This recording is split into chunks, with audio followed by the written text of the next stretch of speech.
Hello दोस्तों, मैं अभी मिश्रा अभी की बातें सीरीज में एक और नया लेक्चर आपके सामने लेके आया हूं। आज के लेक्चर में हम लोग सीखेंगे जो लास्ट लेक्चर में हम लोग ख़त्म किए थे बातें, उससे जस्ट आगे, मतलब लास्ट लेक्चर में हम लोग ख़त्म किए थे क्लासिफिकेशन ऑफ इन्वेस्टमेंट पर। क्लासिफिकेशन ऑफ इन्वेस्टमेंट का क्या मतलब था? हम लोगों ने देखा था क्लासिफिकेशन ऑफ इन्वेस्टमेंट में कि दो तरह के इन्वेस्टमेंट हुआ करते हैं, एक फिजिकल इन्वेस्टमेंट और एक था हमारा फाइनेंशियल इन्वेस्टमेंट। तो फिजिकल इन्वेस्टमेंट में हम लोगों ने कुछ बातें देखी थी और कुछ बातें हम लोगों ने देखी थी फाइनेंशियल इन्वेस्टमेंट में। तो फाइनेंशियल इन्वेस्टमेंट में डिफरेंट टाइप ऑफ इन्वेस्टमेंट थे और फिजिकल इन्वेस्टमेंट में भी डिफरेंट टाइप ऑफ इन्वेस्टमेंट थे। तो बात यहाँ पर यह है कि हम लोग जो सीरीज शुरू किए हैं इसमें इन्वेस्टमेंट और शेयर मार्केट से संबंधित है। इस सीरीज का नाम क्या है? Investment and share market. तो हम लोग इन्वेस्टमेंट तो सीख रहे हैं, लेकिन ये जो इन्वेस्टमेंट है ये सिर्फ और सिर्फ शेयर मार्केट से संबंधित हम लोग चर्चा करने वाले हैं। मतलब हम लोग जो इन्वेस्टमेंट की चर्चा करने वाले हैं, ये इन्वेस्टमेंट सभी तरह के इन्वेस्टमेंट के बारे में हम लोग नहीं चर्चा करने वाले हैं, बल्कि सिर्फ और सिर्फ स्पेसिफिक होगा ये इन्वेस्टमेंट शेयर मार्केट के ऊपर। मतलब हम लोग शेयर मार्केट में सीखेंगे कि कैसे इन्वेस्टमेंट होता है, कहां करते हैं, किन चीजों में करते हैं, इन सब के बारे में। इसका मतलब कि हम फिजिकल इन्वेस्टमेंट के बारे में नहीं बल्कि फाइनेंशियल इन्वेस्टमेंट के बारे में चर्चा करने जा रहे हैं। जी हां, लास्ट लेक्चर में आपने देखा था फिजिकल इन्वेस्टमेंट और फाइनेंशियल इन्वेस्टमेंट के बारे में। तो फाइनेंशियल इन्वेस्टमेट जो हुआ करता था, उस फाइनेंशियल इन्वेस्टमेंट में हम लोग सीखेंगे कि क्या क्या चीजें आती हैं। आपने देखा था फाइनेंशियल इन्वेस्टमेंट में शेयर्स, डिबेंचर्स, बॉन्ड्स, एनएसएस वगैरह आता था, है कि नहीं? तो आज उन्हीं के बारे में हम लोग चर्चा करने वाले हैं। तो फाइनेंशियल इन्वेस्टमेंट जिसमें शेयर, डिबेंचर, बॉन्ड्स आते हैं, उन्हीं को हम लोग क्या कहते हैं? सिक्योरिटीज कहते हैं। तो आज का हमारा टॉपिक का नाम है securities, concept of securities, concept of securities. तो आइए सीखते हैं कि ये सिक्योरिटीज, आज का जो हमारा नया टॉपिक है कंसेप्ट ऑफ सिक्योरिटीज, ये होता क्या है। तो कंसेप्ट ऑफ सिक्योरिटीज की अगर हम बात करें तो कहता है कि according to securities contract regulation act 1956, यानी कि सिक्योरिटीज कॉन्ट्रैक्ट रेगुलेशन एक्ट एक 1956 में एक नया एक्ट बनाया गया था जिसका नाम था सिक्योरिटीज कॉन्ट्रैक्ट रेगुलेशन एक्ट। उस रेगुलेशन एक्ट 1956 वाले में सिक्योरिटीज वर्ड को डिफाइन किया गया, और सिक्योरिटीज वर्ड को जो डिफाइन किया गया उसमें क्या कहा गया सिक्योरिटीज के बारे में? सिक्योरिटीज को सबसे पहले हम बता दें कि सिक्योरिटीज को हिंदी में प्रतिभूति कहा जाता है। प्रतिभूति, तो हम लोग आज सीखने वाले हैं प्रतिभूतियों के बारे में, यानी सिक्योरिटीज के बारे में। तो सिक्योरिटीज कॉन्ट्रैक्ट रेगुलेशन एक्ट 1956 में सिक्योरिटीज के बारे में कहा गया कि सिक्योरिटीज इंक्लूड्स द फॉलोइंग, यानी सिक्योरिटीज में ये चीज शामिल होते हैं। तो क्या क्या शामिल होते हैं? तो आइए, सबसे पहला है शेयर्स। सिक्योरिटीज में शामिल होता है शेयर्स। जी हां, आपने फाइनेंशियल इन्वेस्टमेंट में देखा था कि आपने शेयर एग्जांपल के रूप में देखा था फाइनेंशियल इन्वेस्टमेंट में। तो जो शेयर आपने फाइनेंशियल इन्वेस्टमेंट में एग्जांपल के रूप में देखा था वो शेयर ही क्या कहलाता है? सिक्योरिटीज कहलाता है। दूसरा है डिवेंचर्स, तीसरा है बॉन्ड्स, चौथा है अदर मार्केटेबल सिक्योरिटीज। मतलब इस तरीके से और भी अलग अलग चीजें हो सकती हैं, shares, debentures, bonds, other marketable securities. यानी मार्केटेबल सिक्योरिटीज मतलब जिसको आसानी से, वैसा सिक्योरिटी जिसको आसानी से मार्केटेबल बनाया जा सकता है।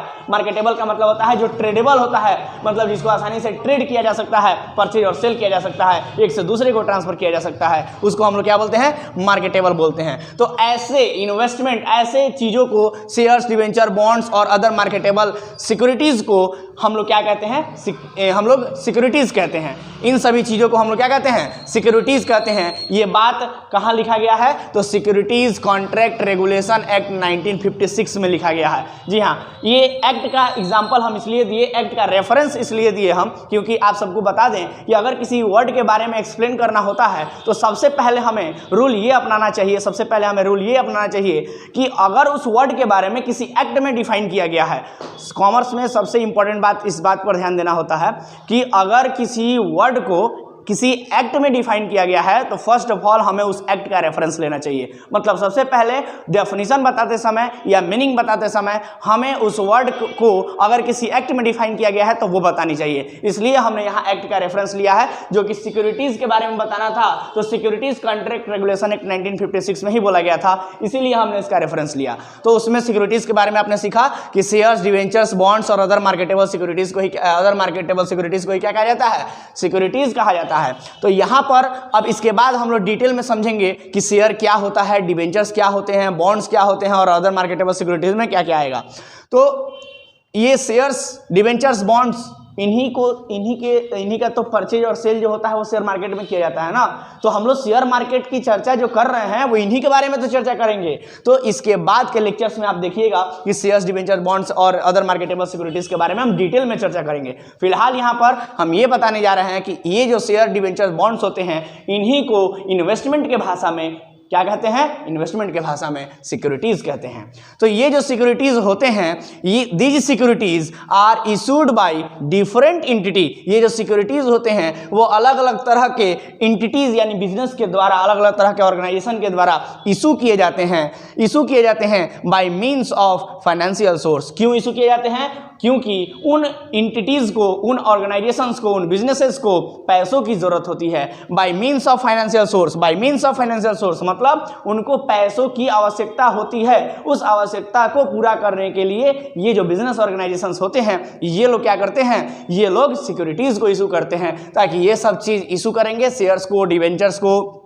बॉन्ड्स को, मार्केटेबल सिक्योरिटीज को जब वो लोग इशू करेंगे, जब कंपनियां इशू करेंगी तो उससे लोग उनके इस शेयर को, डिवेंचर्स को, बॉन्ड्स को क्या करेंगे? खरीदेंगे और उनको पैसा देंगे। तो इससे क्या होगा? कंपनियों के पास पैसा आएगा, मतलब उनका जो पैसे का जो सोर्स है, स्रोत है, ये क्या हो जाएगा? पूरा हो जाएगा, उनके पास पैसा पहुंच जाएगा। अब यहाँ पर डिफरेंट एंटिटीज लिखे हैं कि these organisation are issued by different entities, यानी कि ये जो सिक्योरिटीज होते हैं ये डिफरेंट एंटिटीज के द्वारा इशू किए जाते हैं। तो डिफरेंट एंटिटीज में क्या क्या चीजें आएंगी? तो डिफरेंट एंटिटीज जैसे कि कंपनीज, डिफरेंट एंटिटीज जैसे कि कॉर्पोरेशंस, डिफरेंट एंटिटीज जैसे सेमी गवर्नमेंट ऑर्गेनाइजेशंस और भी एटसेट्रा बहुत सारे ऑर्गेनाइजेशन या कंपनियां हो सकती हैं अलग अलग तरह की, जो क्या करते हैं? सिक्योरिटीज इशू करते हैं, मार्केट में सिक्योरिटीज इशू करते हैं। तो आज का ये कॉन्सेप्ट जो था, ये सिक्योरिटी क्या होता है और सिक्योरिटी में क्या क्या चीज़ें शामिल होती हैं, सिक्योरिटी कौन इशू करता है और क्यों इशू करता है, आज हम लोगों ने बेसिक बातें जाना सिक्योरिटीज़ के बारे में। अब आगे के लेक्चर्स में आप सभी जानिएगा सिक्योरिटीज़ में जो चीज़ें आती हैं, शेयर्स, डिवेंचर्स, बॉन्ड्स या अदर मार्केटेबल सिक्योरिटीज़, इनके बारे में डिटेल नॉलेज, बहुत डिटेल में हम लोग पढ़ने वाले हैं।